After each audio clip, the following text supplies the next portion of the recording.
Assalamualaikum warahmatullahi wabarakatuh. Di suatu hari yang cerah, terjadi perampokan di suatu bank. Si perampok yang cerdas itu berkata, "Diam semua, uang di bank ini milik negara, sedangkan nyawa Anda adalah milik Anda sendiri." Selalu semua orang yang di bank tersebut tiarap, tidak ada yang berani melawan. Itu disebut metode merubah pikiran, merubah cara pikir orang. Tetapi ada satu karyawan bank tersebut, wanita yang mencoba merayu perampok tersebut.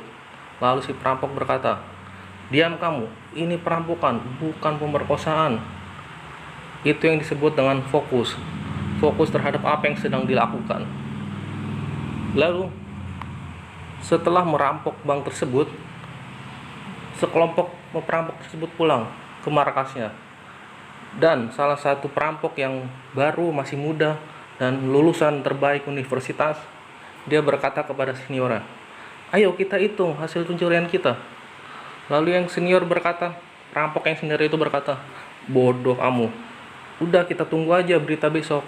Nanti diberitakan besok kita hasil pencurian kita tuh berapa. Jadi nggak usah capek-capek kita ngitung, nonton aja di berita nanti."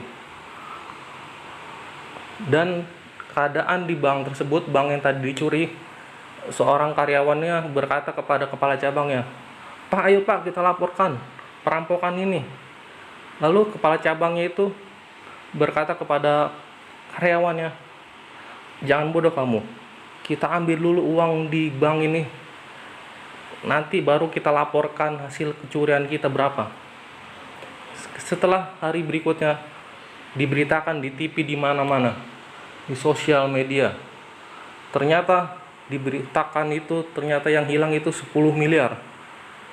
Ternyata yang perampok tadi kaget, kenapa 10 miliar padahal kita cuma ngambil 2 miliar. Sialan bener, itu emang pegawai bank. Kita capek-capek mencuri, kita cuma dapat 2 miliar, sedangkan dia dapat 8 miliar. Itu yang disebut memanfaatkan situasi. Nah, itu tadi cerita sebenarnya karangan saja ya, bukan hal yang benar-benar terjadi. Jadi kita masuk ke tema pembahasan kita hari ini, yaitu banyaknya menjelang Lebaran dan hari puasa ini, yaitu pencurian, perampokan, dan pembegalan di mana-mana. Di sosial media banyak video-video yang memposting tentang pencurian, tentang pembegalan menjelang Lebaran. Dari berita Polri mengungkapkan, ternyata kasus pencurian di bulan Ramadan ini meningkat jadi 112%, sangat tinggi, yaitu sampai 197 kasus pencurian menjelang Lebaran dan di bulan puasa ini. Itu cukup banyak. Sebenarnya seberapa banyak orang miskin di Indonesia? Jadi menurut data dari Badan Pusat Statistik Indonesia, orang miskin di Indonesia itu sampai 9,7%. Yang ditargetkan hanya standarnya cuma 6,5 sampai 7,5%. Berarti ada gap 2% di situ. Dan yang lebih mirisnya lagi, tingkat kemiskinan yang terbesar itu ada di Pulau Jawa. Padahal Pulau Jawa itu dekat dengan ibu kota dan pertumbuhannya itu sangat cepat padahal di Pulau Jawa. Tetapi tingkat kemiskinan yang paling tinggi itu di Pulau Jawa, dan kedua di Sumatera ya. Bahkan di Papua saja itu presentasinya masih sedikit orang miskinnya. Mungkin karena populasinya ya, di Pulau Jawa semakin banyak populasinya dan presentasinya pun makin meningkat. Sebenarnya standar kemiskinan itu berapa sih di Indonesia? Standar yang dikatakan ketika Anda miskin itu pengeluarannya berapa? Kalau data dari Indonesia itu, standar kemiskinan seseorang itu, jika dia pengeluarannya dalam sehari itu 17.000. Ketika teman-teman mengeluarkan pengeluarannya sehari cuma 17.000, maka teman-teman itu tergolong orang yang miskin. jika sehari itu pengeluaran 17.000. Itu menurut data dari Pusat Statistik Indonesia. Sedangkan di dunia sendiri standar kemiskinannya itu 32.000 sehari pengeluarannya. Jadi jika dipakai standar dunia, Indonesia tuh meningkat tingkat kemiskinannya. Yang tadinya cuma 9%, jika memakai standar rata-rata dunia itu naik sampai 40%. Hampir setengah rakyat Indonesia itu tergolong orang yang miskin. Sungguh miris ya. Lalu pertanyaannya, siapa yang bertanggung jawab atas semua ini?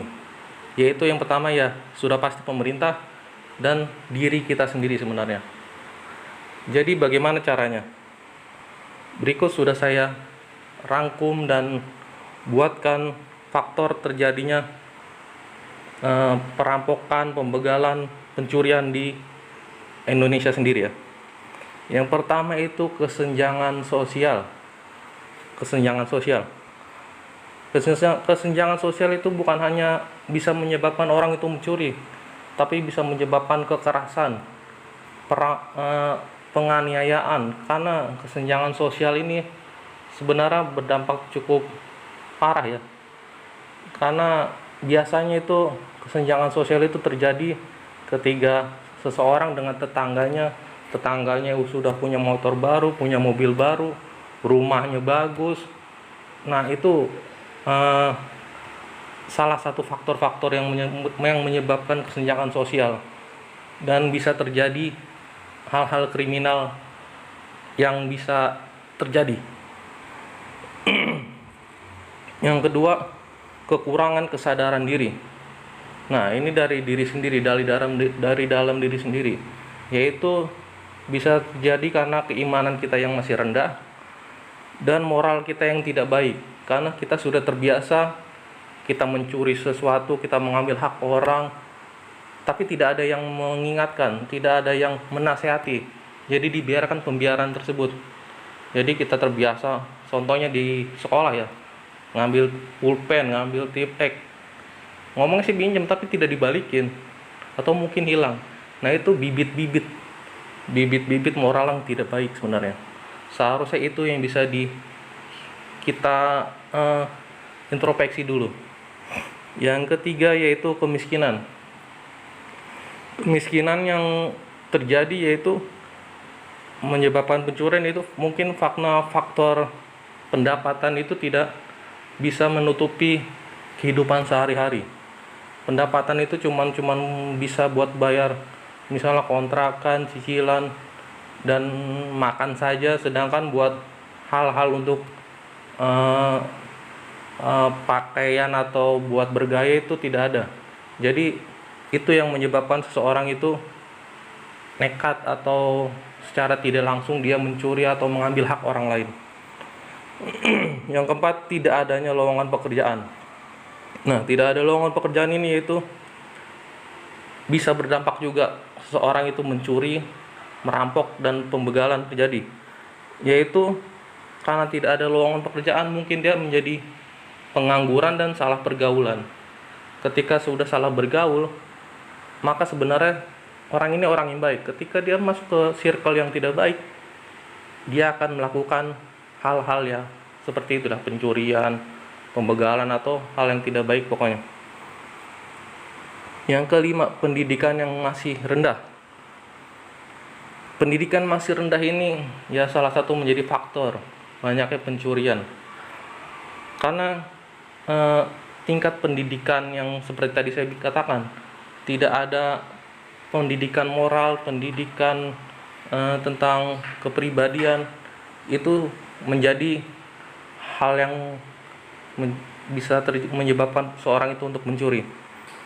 Yang keenam, kebutuhan yang sangat urgent. Nah ini mungkin yang paling banyak ini yang terjadi faktor pencurian ya. Biasanya kita melihat di berita yaitu pencurian terjadi karena tidak bisa beli susu anak sedang sakit, atau keluarga sedang sakit. Dan urgentnya yang paling banyak sekarang mungkin ya karena terlilit pinjol ya. Karena sudah banyak juga kita banyak mendengar berita orang terlilit pinjol, tutup tutup lubang, gali lubang, pinjam pinjol sana, pinjam pinjol sini untuk menutupi pinjol yang kemarin. Nah itu ditanya sampai ada orang yang terlilit pinjol itu sampai ratusan juta. Padahal awalnya dia cuma minjam 4 sampai 5 juta. Nah, sekarang solusinya apa? Untuk meminimalkan hal-hal tersebut, pencurian atau pembegalan dan lain-lain. Yaitu solusinya, ini solusi untuk diri kita sendiri sebenarnya. Yaitu belajar di setiap keadaan dan kondisi. Yang maksudnya dari kondisi ini itu yang masih sekolah, yang masih baru lulus atau belum dapat kerjaan, dan yang sudah bekerja, itu pahami kondisi Anda. Ketika Anda masih belajar, belajarlah dengan giat, belajarlah dengan baik. Karena ketika Anda belajar yang dengan baik, dengan giat, itu akan menentukan masa depan Anda sebenarnya. Walaupun banyak faktor-faktor yang menyebabkan kesuksesan itu tersendiri, setidaknya kita sudah mempersiapkan diri kita dari sekolah. Dan yang sudah lulus tapi belum bekerja, pahami kondisinya, lihat situasi lapangan, lihat bisnis-bisnis apa yang bisa Anda lakukan. Walaupun bisnis itu tidak harus mempunyai modal, yang penting kita sudah mempunyai modal, mau dan bekerja, itu sebenarnya sudah titik poin modal kita tersendiri. Yang sudah bekerja, pahami situasi kondisi pekerjaan Anda, terus belajar, terus lakukan yang terbaik di tempat kerja Anda. Itu akan terus meningkatkan sisi ekonomi Anda sebenarnya. Yang kedua, mau bekerja keras.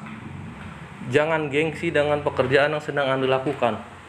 Hiraukan semua perkataan orang yang merendahkan Anda. Tapi ketika ada kritik, nah jangan bikin sakit hati, tapi lihat apa kritiknya. Apakah itu kritik yang membangun? Kalau itu membangun, maka kita harus berevaluasi. Kita perbaiki kritik dari orang itu. Karena kritik dari orang itulah yang menyebabkan kita itu semakin baik lagi. Dan jangan mudah mengeluh ya. Kalau sudah mau bekerja keras, ya namanya bekerja keras pasti ada capeknya. Dari situlah jangan pernah mengeluh. Yang ketiga, hargai waktu Anda. Yaitu tidak membuang-buang waktu Anda sendiri. Karena waktu itu ibarat kata pepatah, waktu itu adalah uang. Jadi manfaatkan waktu Anda dengan seefektif mungkin, manfaatkan waktu Anda dengan sebaik-baiknya. Ya itu seperti tadi, misalnya kalau Anda sudah bekerja, Anda masih ada waktu, Anda coba berjualan lagi, atau Anda memang tidak bekerja, manfaatkan setiap waktu Anda untuk mencari peluang usaha atau bisnis yang bisa Anda lakukan. Yang keempat, optimis dan konsisten. Yang ini sebenarnya sulit ya. Konsisten itu butuh komitmen yang kuat. Karena namanya manusia ada kata lelah, ada waktunya lelah, ada waktunya bosan. Nah, konsisten ini adalah kunci sebenarnya dari perbaikan dalam pekerjaan Anda. Dan yang terakhir yaitu reward diri Anda sendiri. Beri penghargaan terhadap diri kita sendiri. Karena ketika kita sudah capek bekerja, kita sudah lelah bekerja, coba hargai diri Anda sendiri. Beri penghargaan, beri reward.